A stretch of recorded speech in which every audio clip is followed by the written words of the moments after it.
Let's talk about what maybe should come from those talks. Colonel Simon Diggins joins me, defence analyst, former colonel in the British Army. Good afternoon to you. Shelagh, good afternoon to you. So, land, what's on your mind when it comes to what that discussion might consist of? I think there's two elements to it. One is actually what territories President Putin tries to claim, and then also what the status of those lands are. So the reality, of course, is that he holds various bits of those territory, and there's nothing the Ukrainians at the moment can do about it. Indeed, we've been in a situation whereby the support we've given them, whether it's been strong or not, has never really allowed them to take back the territories that they've lost. And that goes back even more to the sort of territory 2014.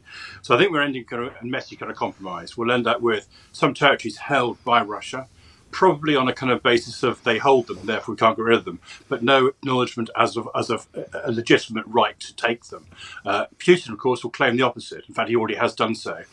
He's had elections or so-called elections in those all four provinces, and there are four so-called regional leaders. So there's going to be a clash of ideas there about that. Whether that stops the ceasefire, though, is another matter, but that might be something more for the peace settlement. So there is a bit of a distinction between the two things going on. And it's going to be interesting to see, isn't it, if what you describe is what starts to take shape. It's going to be interesting to see what status the Ukrainians living in those areas will be allowed to claim, because we've seen how Putin treats his own population inside Russia proper. We've seen how he treats Ukrainians even prior to the 2022 invasion in the Donbass. So my guess is he won't want them to have any special rights, that he will expect them to keep their imposed Russian passports, assume themselves to be Russian.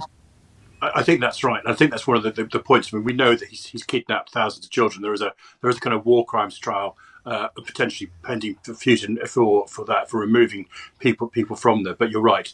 There'll be a unwillingness on behalf of Putin to recognise, if you like, minority rights within those areas. He'll claim they're all basically Russians, and that's where he'll try and position himself. And I think it'll be up to the rest of the world to say, no, we don't recognise them as that, and it's for them to determine their own future as individuals. Would you expect, if that was the settlement, would you expect Ukraine longer term to fail to recognise those states in a sense, or would that complicate any agreement being reached? I think they might acknowledge sort of a de facto administration, and there is an analogy in further west, which was that after the Second World War, Germany for a long time, right the way through to 1990, recognised that the provinces which they lost at the end of the Second World War, they said under Polish or German or Russian administration, they refused to acknowledge, if you like, the de jure recognition of those, and eventually they did change in the greater interests of kind of. So parts of Poland, what you and I would call Poland, they called under Polish administration. They did, and that didn't change until very late on. But then, of course, with the end of the Cold War, that kind of situation changed from there. So I think that might be the kind of recognition they're looking for.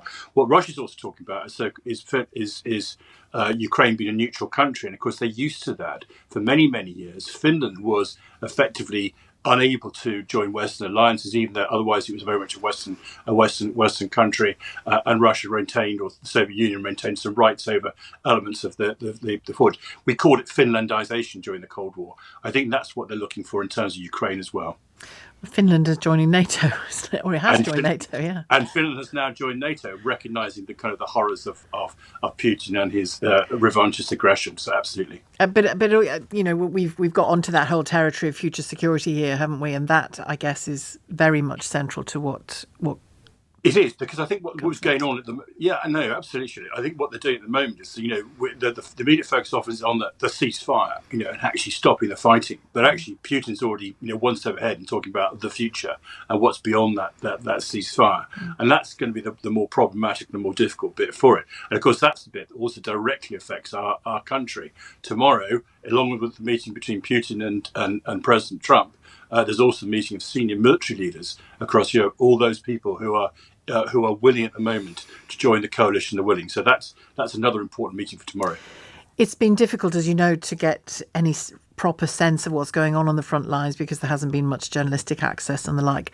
But there were some accounts this morning brought online, I think it was, by Ukrainian soldiers describing the retaking of Kursk by the Russian troops, and it sounded pretty bad for the Ukrainians.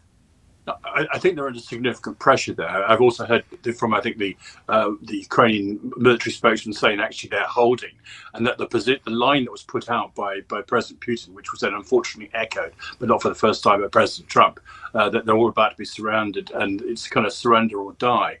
I think the reality is they're under significant pressure, and it is very difficult for Ukraine to maintain that position.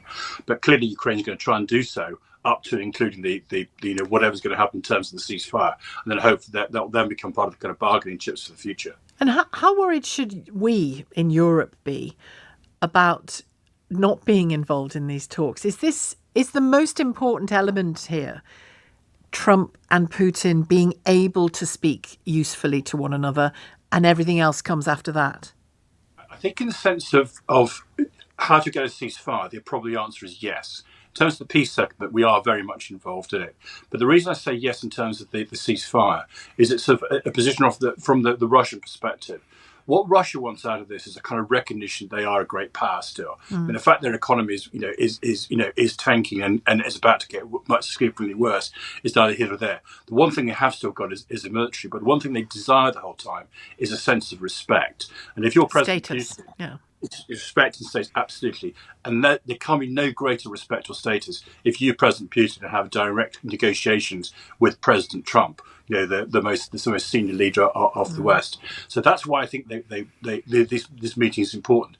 And I think we might just have to put up with that and kind of suck it up. But if it gets a ceasefire, then that's fine. When it comes to conversation about this peaceful future, then Europe must have a play. But Europe must pay its way into that, and that means being involved in the security of Ukraine, making sure it's got defences at work and everything that goes with that. Then I think we have a stake in it. Simply sort of shouting from the sidelines, Frank, doesn't get you any prizes at all. And I'm just thinking, as you describe, the reasons for that Trump-Putin conversation, it's hard to know who would be the vainer man in the room, wouldn't it, really?